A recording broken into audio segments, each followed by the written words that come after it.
Action.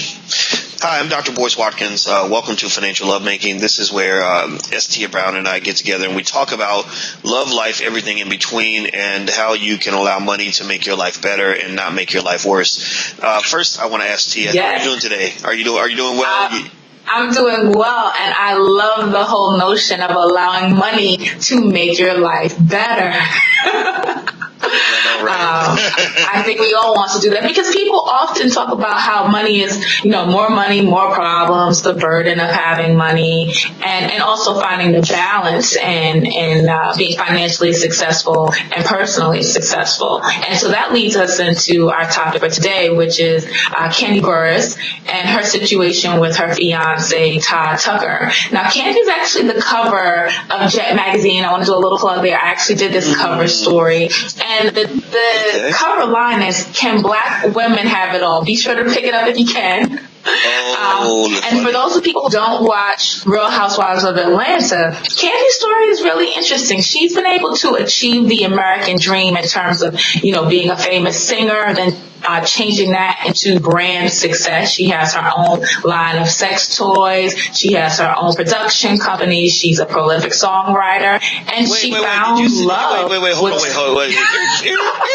As 2 Chainz might say, did you say she has a line of sex toys?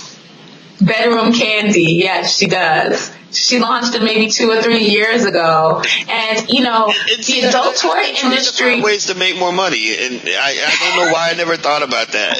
The Dr. Boyce Watkins sex play doctor in the bedroom. I think that could work. Right. Listen, the adult industry is extremely lucrative, and I can't be mad at her. She's selling different types of products from vibrators to it's making me blush to say it out loud. To things like anal balls and beads and lubricants, all of those things. A full line of sex toys are available at Bedroom Kandi. But I say all that to say is that she's a woman who's very enterprising in her her professional life. And a lot of times we see women who have that type of success not able to find a partner. So one of her big components of her storyline has been her ability or the challenges in finding someone who was where she is at spiritually, mentally, physically, and then the question becomes financially.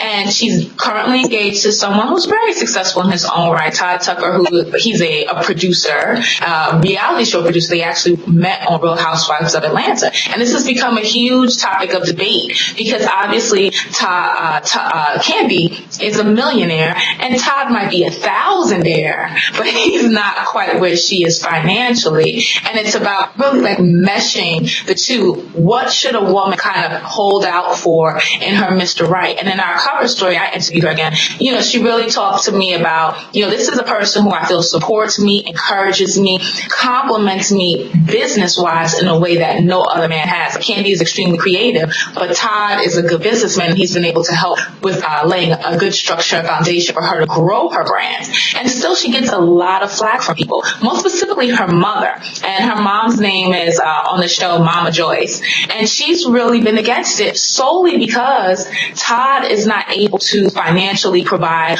more for Kandi than she can provide for herself. I know the eyes are going crazy over there, boys. I see.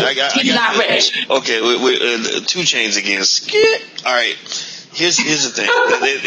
In case you're not hip to the game, I guess that's something 2 Chainz always says. But I don't really like 2 Chainz that much. But I do like a little scared.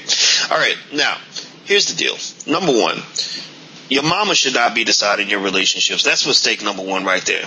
When your mama is in the bedroom and your mama is all up in your business, then you're letting your mama mess up your relationship, period. I can just say this as a man. If I'm in a relationship with a woman and her mother is dictating the terms of our interaction, then I know that I'm not dating a woman. I am dating a little girl. Point blank.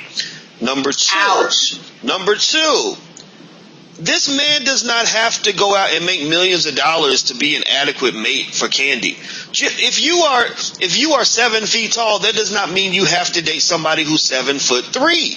It's hard for a man or anybody to make millions of dollars every year to match the lucrative sex toy industry.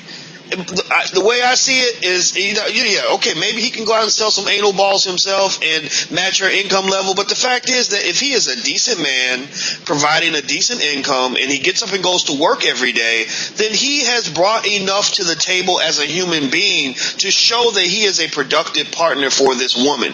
He does not have to add to the bank account or add to the bottom line in a way that enhances the lifestyle to which she has become accustomed. So again, if the man's sitting at home in his drawers playing Xbox every day, smoking weed, right, and not going to work, then yeah, absolutely, you have reason to be critical. But this man is making a lot of money. I mean, he's working on a big reality show. He's doing very well for himself. Why further emasculate him by saying you are somehow inadequate because you didn't make $3.8 million last year?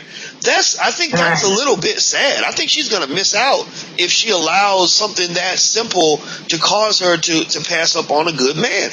Let's just be real. I mean, how often are you going to meet men who are making the income level that Kandi Burruss is making? You go get his too. Exactly. So I'll let you get that next word on that, but I think this is all kind of crazy.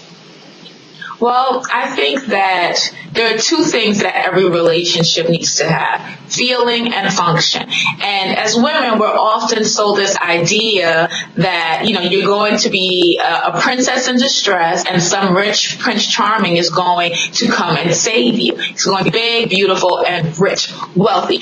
Change your whole life. And we know that that is not the case. We look at other women who are on reality TV, like Portia Williams, who got divorced and was left with nothing. We know that we cannot depend on men for our financial stability and future. So, number one, kudos to any woman who goes out, fulfills her dreams professionally, and is successful. When it comes to picking a mate, you want to find someone who, number one, you like being around, you like spending time with, and you have those great feelings for. And number two, enhances your functioning of life. Now, that does not mean financially he's paying the bills, but he is helping you be a better person professionally, emotionally, and spiritually. And to me, it seems like Todd and Kandi have that. They've both spoken very highly of their compatibility professionally. So I do think that any woman who allows what outsiders perceive to be as an ideal to mess up their reality, she's the person who's losing.